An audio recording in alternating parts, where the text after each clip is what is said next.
What's going on, good people? So I'm sitting here with my homie Q. We just got done having our brotherhood breakfast. We had a lot of great conversation, a lot of positive conversation. Again, just talking about life and how we're navigating life. Talked about money, of course, finances, building wealth, things of that nature. And but I wanted Q to do me a favor, guys. So as you guys know, I've stated before, me and Q used to work together, right? And Q left the company last year in May. So Q basically just went into his grind after he left the company. He started his new at his new employer this past January, but Q went 6-7 months without a job, right? But Q, like I said, went on his grind. Q did not sit at home feeling sorry for himself. He did not sit at home making excuses. He did not sit at home blaming other people for his situation. Q knew he still had bills to pay, mortgage to pay, kids to take care of. So Q went out and got on his grind mode. And during this process, Q stayed ahead on his bills like normal. Q did not go into any of his investment accounts, his retirement accounts. He did not cash out anything. Q just went on his grind mode. And I want Q to explain to you guys what he did to stay afloat till he found good employment 7 months later. So I'm gonna turn it over to Q, guys. Go ahead, brother. How y'all doing today? As Frank said, we worked together for a little over a couple years. We worked in the same company for about 4.5 years, and then worked together the last 2.5 years of my career there. I'm not going into detail on what happened, but when I left the company, it hurt. But it was a move that needed to be happen, I guess. I felt a little bit of relief because it was a lot of stuff that was going on in my life that I couldn't control. You can only control what's given to you. Did I love the company I was with? Yes, I did. And, I felt love. The new company I'm at now, I feel love too. So, it's a give and take situation. Mm-hmm. Like Frank said, I didn't feel sorry for myself. When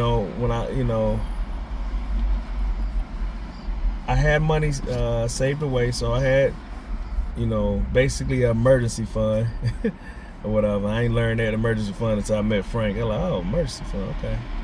That's smart thinking. Never really heard it. I wasn't brought up to have emergency fund. For emergency fund was like coupons. It was no emergency fund or whatever. Because if it was emergency fund, I wouldn't be talking to Frank right now. I'd be somewhere else making a lot of money. Living good, getting ready to retire. Like the older people in my family retired very early. Like I was telling Frank. I went on a grind mode because I couldn't find a job that was compatible with the salary that I was getting at the employer that me and Frank worked for. Most of the jobs said I was overqualified, or they was looking for or I was underqualified, which is crazy. I've been in the industry for over about 30 years now. Mm-hmm. So I'm like, I'm underqualified or overqualified. I'm in between. No, I'm not in between. I think I'm qualified to do whatever I put my mind to, and I'm capable of doing. But I grinded.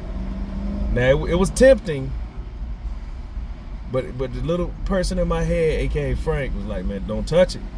Don't touch your Roth. Don't touch your any of your 401k. Do not touch it." I said, "Yeah, I know. I'm not going to." It's tempting when you see that number. You're like, "Man, I could just borrow a little bit," but when my race borrows a little bit of their money, we don't borrow just a little bit. We borrow all of it. Cash it all out. We cash it all out, and then at the end of the day, you're looking like, man, I ain't got nothing to show for it. I said I couldn't be that person. So I sat in grind. I did everything legit. I didn't steal, rob, or nothing like that. I ain't do no fraud or nothing. I went out there and I hustled. Did I make money? I made money. I didn't go and, none of my bills, nothing got disconnected. The mortgage was paid on time. The electric bill was paid on time. I downgraded a couple things, but they needed to be downgraded. I went from Xfinity to another streaming service, and I saved myself like $150. I changed a couple things to keep the income feasible. I maintained it, and as long as I had positive people saying, "Hey, Q, you can do it," I was good. As we lose jobs or go change paths or have split up from your marriage, your girlfriend, we fall into depression. Women do it, men do it, people do it. That's what we fall in.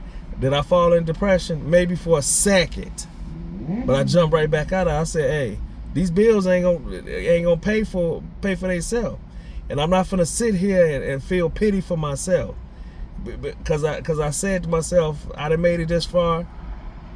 Last time I lost a job was COVID.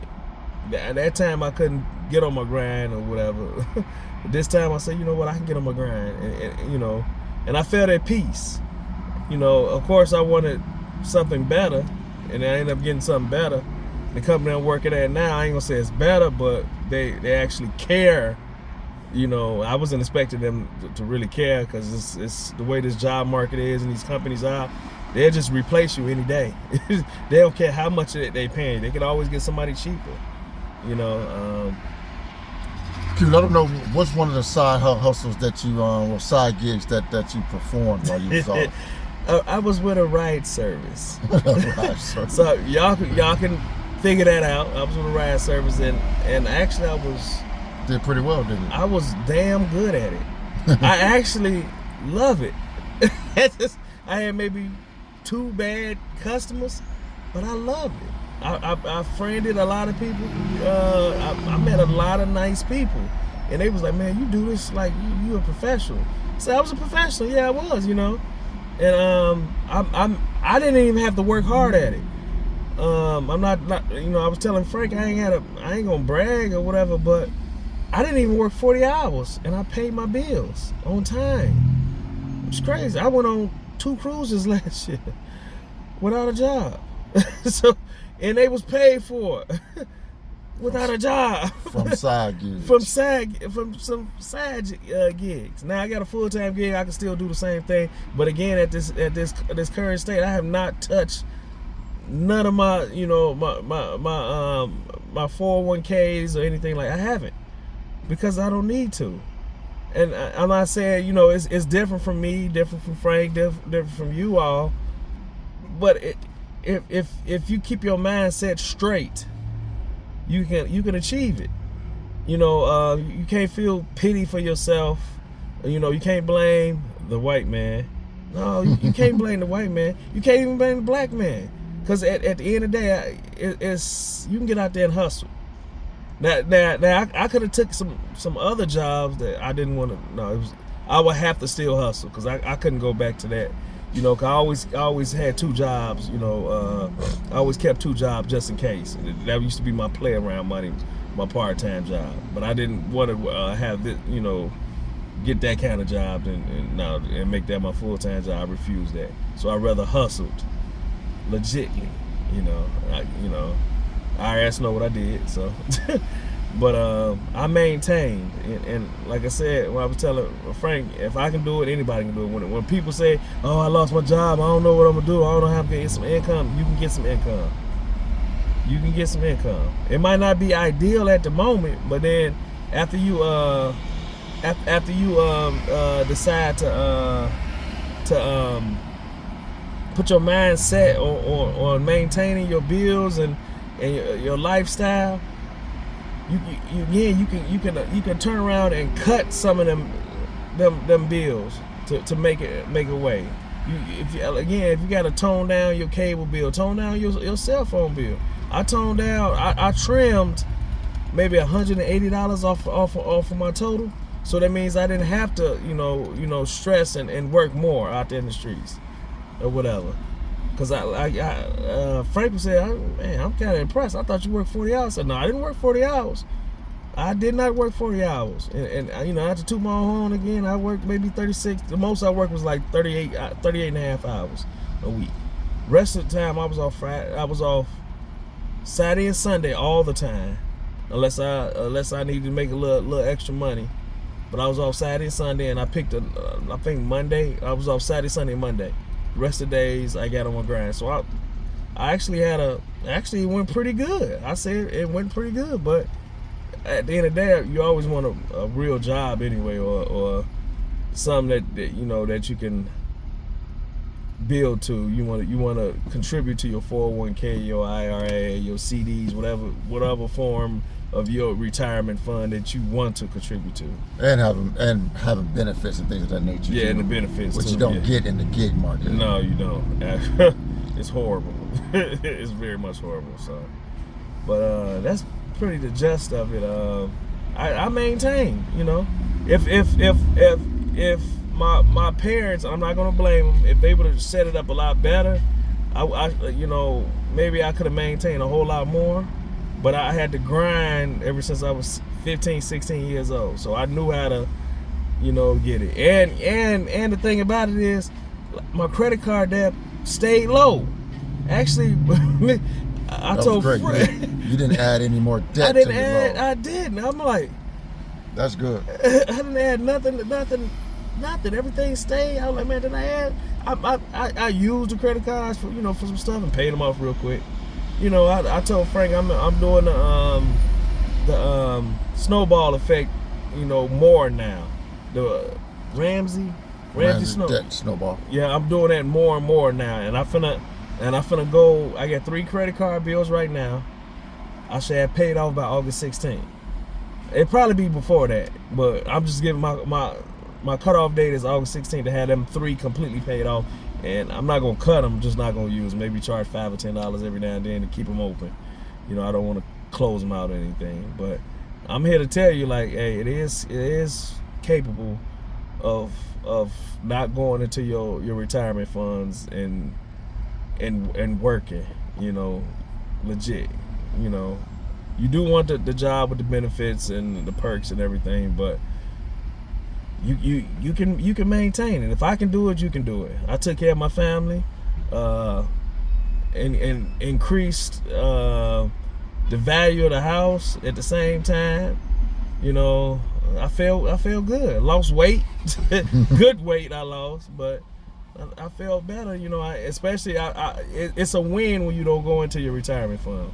It's an absolute win. When you start going to your retirement fund, you done lost. Yeah. I don't care if it's for $100, you lost. Yeah. Because they're going to tax you on it anyway, so Yeah. leave it alone. Go That's out true. here and grind. Grind season is among us. Mm-hmm. Yeah. So guys, I just wanted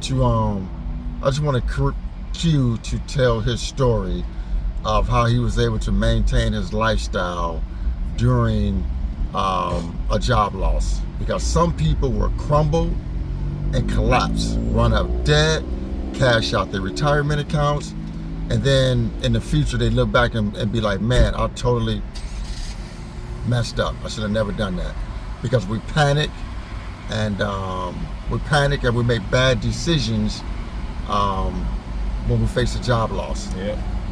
And I told Q, I said, I just wanted him to share his message, because I told him, I was like, man, I'm impressed, man. I'm impressed with you. I'm impressed with your work ethic, because you did not crumble. You did not crumble. You went to work, did a couple different gig jobs to stay afloat till he found permanent employment. And I had to give it to him. My hat's off to him, because he didn't crumble. He kept grinding and did what he had to do to take care of his family. So yeah, guys, I just wanted to share that, and I wanted Q to share his story. You guys have a fantastic weekend. This Frank and Q, we out of here. Peace.